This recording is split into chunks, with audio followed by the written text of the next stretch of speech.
welcome to my channel. In case you're new here, my name is Lorena and I love to share my recipes with you. And if you've been here before, then hello again. Today we're going to do a recipe that I swear that has taken me so much time to perfect, but it's finally here and I promise that you will love it. We're going to do a Brioche Nantaise, which is just a brioche recipe that is shaped in little buns that then form a loaf. I love this recipe. It has the perfect amount of sweetness and saltiness, and I love the texture. It's really buttery and dense, which is perfect for a brioche. As always, if you want to see the full recipe, then all you need to do is click on the link in the description box below, and that will take you to the blog where you'll find lots more recipes. Also remember that if you like this video, you can always put thumbs up to it and subscribe to my channel if you haven't done it already. I'm now going to make this brioche nantaise, so if you want to see how it's done, then keep on watching this video.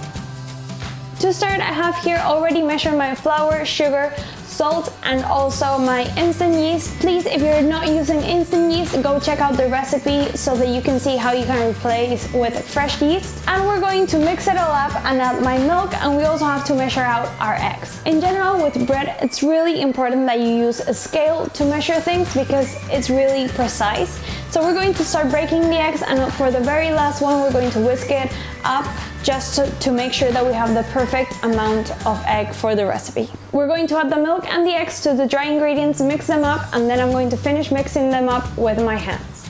You can also use a stand mixer with the hook attachment. Don't throw away any leftover egg because then we're going to use it to paint on top of our brioche before it goes into the oven.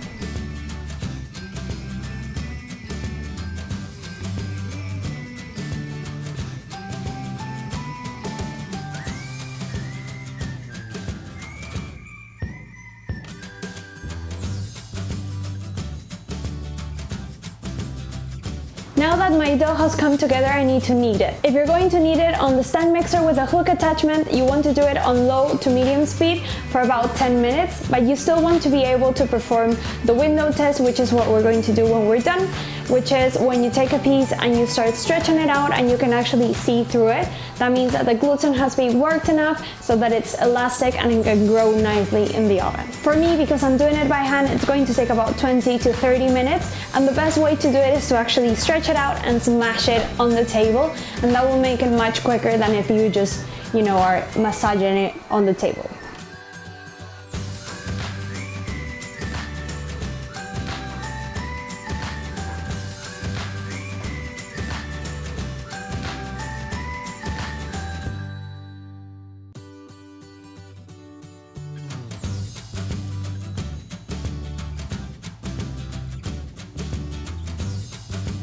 Now that my dough is ready, I'm going to start adding the butter. Of course, this is much easier if you do it on a stand mixer, but I'm going to do it by hand. So you want to add the butter little by little, and once it's incorporated, then you add more until you have finished the amount for the recipe. At first, you're going to see that it's all goopy and it's going to stick to the table, but by the end, you'll see that it will accept all this butter and become a really nice and glossy dough.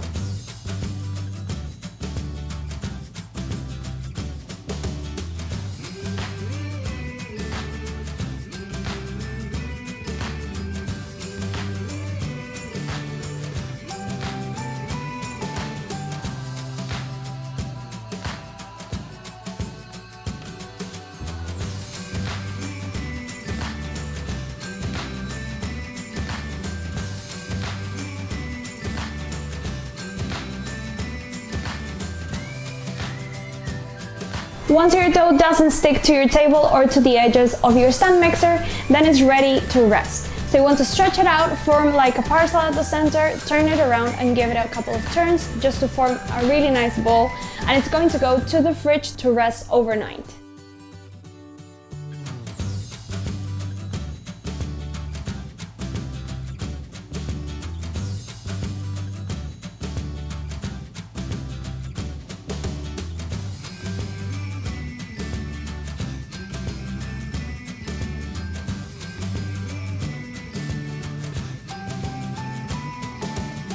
So here's another dough that I made yesterday. It was overnight in the fridge, like I told you. So now we're going to do the portions for our brioche nantaise. I'm going to take it out and measure it and divide it in 8, and that's the amount of buns that we're going to do to form the brioche.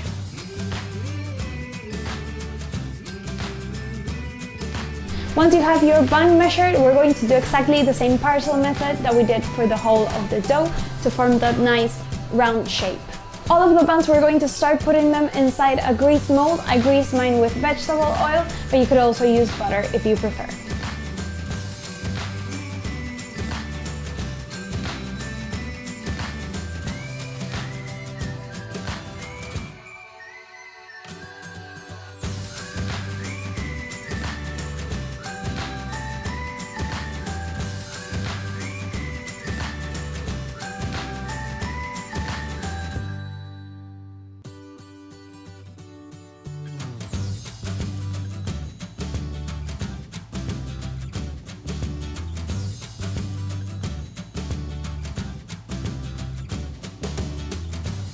Now that we have our buns in place, we need to let them proof once again. So this will take about an hour and a half in a warm place. In my case, I have my oven turned on to minimum, which is about 40 degrees. That's ideal. But if you can't get a warm place like that, you can put it close on the top of your fridge, or maybe just somewhere near a radiator, just anywhere that you know is warm. If you can't find a warm place, then it's going to take about 2 hours to get there. Once it has proven, we're going to paint it with the egg that I had left over that I mixed it with a bit of water. This will now go into a preheated oven at 160 degrees for an hour and 15 minutes, or until you see that it's lovely and golden on the top.